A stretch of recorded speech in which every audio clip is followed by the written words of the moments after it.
Greetings smartwatch fans! Ito, babalikan ulit natin ang ITEL O23 smartwatch. So, very popular to sa TikTok at Shopee. So, merong nagtanong, paano nga ba i-set up yung ITEL O23 smartwatch sa kanyang support app? Yung smartwatch na ito ay gumagamit ng iPulse application na available sa Android at iPhone. So, sa ating video na ito, i-demo natin ito sa ating Android smartphone. So, paano nga ba mag-set up ng support app nito? Okay, so kung gusto nyong malaman, sa nagtanong, ito na yung video demo na papakita natin sa inyo kung paano nga ba i-set up ang ITEL O23 sa iPulse app. Okay? So, panoorin yung video na ito, and of course, kung hindi pa kayo nakasubscribe, subscribe na sa ating nag-iisang Smartwatch Pinoy TV. Okay, so start tayo. Tingnan natin. So itong box, meron kagad ditong QR code. So scan nyo lang to. Meron din dito sa smartwatch kung hindi ako nagkakamali. Pero usually meron to eh. Merong QR code. So tingnan natin. Password, system, about, ayun. So, ito yung QR code ng application na hinahanap natin. Okay? So, kung alam nyo naman yung name ng app, so, search nyo lang sa Google Play Store. So, search natin. iPulse. Okay? Ito. Yun. So, ito yung app na kailangan natin. Okay? Transition Holdings. Okay, about this app. Ayun, ito nga, manage your ITEL smartwatch and trusted sports. So, ito yung app na kailangan natin. So, para ma-install natin o ma-connect, ma-set up, tap on install. So, automatic magda-download yan. And of course, mag-install kagad sa ating Android phone. Okay, so hintayin lang natin. 78%.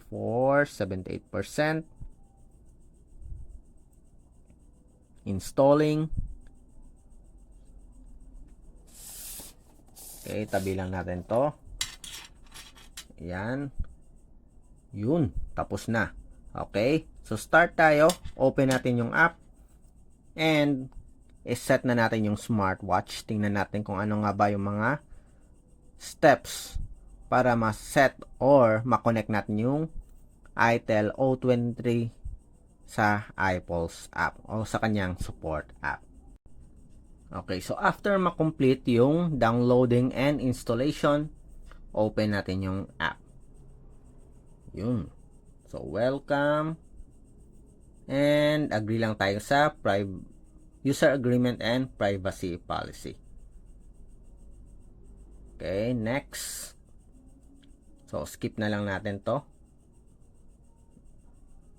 Then, sa profile, pwede nyo rin skip or pwede nyong iset later on. Okay, got it. So, yun na. Okay, background running of app, set up natin. I-allow natin para stable yung takbo. Go back. And, meron tayong first permission. Allow to access your physical activity. Allow natin. Send you notifications. Allow. Then, that's it. Okay? So, na-activate na rin natin yung Bluetooth natin kanina.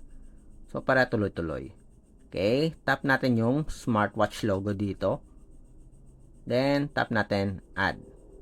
Okay? So, please log in to your account for personalized workout health services. Try nga natin i-cancel. Ayaw. So, kailangan mo talagang mag-log in or mag-register para ma-add natin yung smartwatch. Log in. So, you will need, okay, I have read and agreed. Tapos, kailangan nyo ng email. So, ilalagay natin yung email and itatry natin i-set up na yung smartwatch sa ating iPulse application. Okay, so finally, nakapag-login tayo, naka-register tayo. Kailangan lang natin ng email and of course, yung one-time security code. Okay? Then ito, meron tayong permission dito. access this device location while using the app, and nearby devices. Okay, then na yun na. So, searching for the smartwatch, and ito, lumabas yung ITEL ISWO23. So, para i-pair, tap nyo lang yung smartwatch. Okay, connecting to the current device. Okay, so finally, we are connected sa ating O23 smartwatch. So, basic setup, push notifications, activate nyo lang. This feature needs to access notifications, turn on natin. Hanapin nyo lang yung app. Yan. Notification access, allow natin.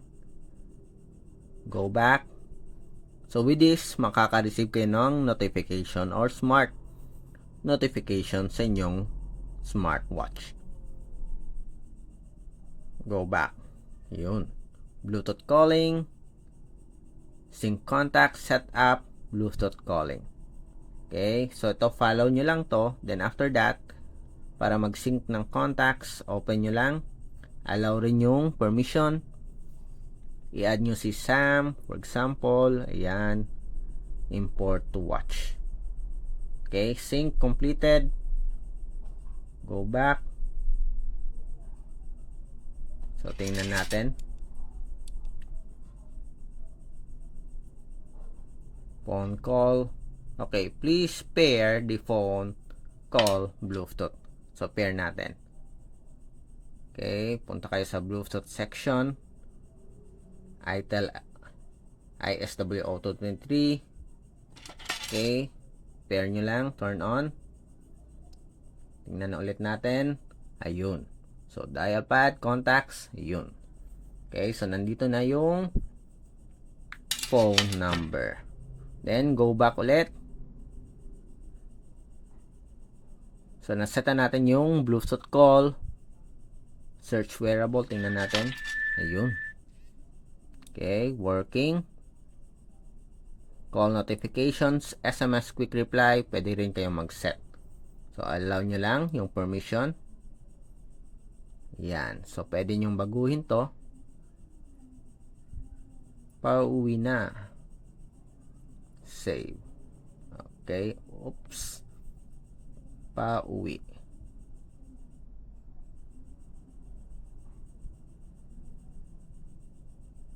Yan. And a save. Okay, so ito yung SMS quick reply. Okay, ito naman yung sa dial center. So, pwede rin kayo mag-download at mag-set ng watch face. For example, ito, set as current dial. Yun. Okay, ito may mga downloadable na watch face din. So, pwede rin kayo mag-download at iset sa smartwatch nyo. Loading. So, wait lang natin.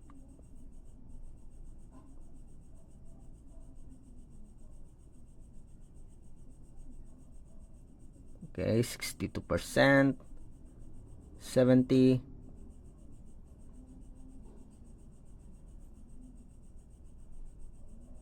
Okay.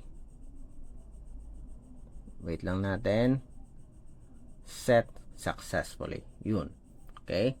So, that's it for the proper setup ng ating ITEL O23 smartwatch sa kanyang support app sa Android platform. So, kung may mga katanungan kayo about sa pag-setup, kung nahihirapan kayo, drop lang ng comment sa baba. And of course, like, share, and subscribe sa ating nag-iisang Smartwatch Pinoy TV.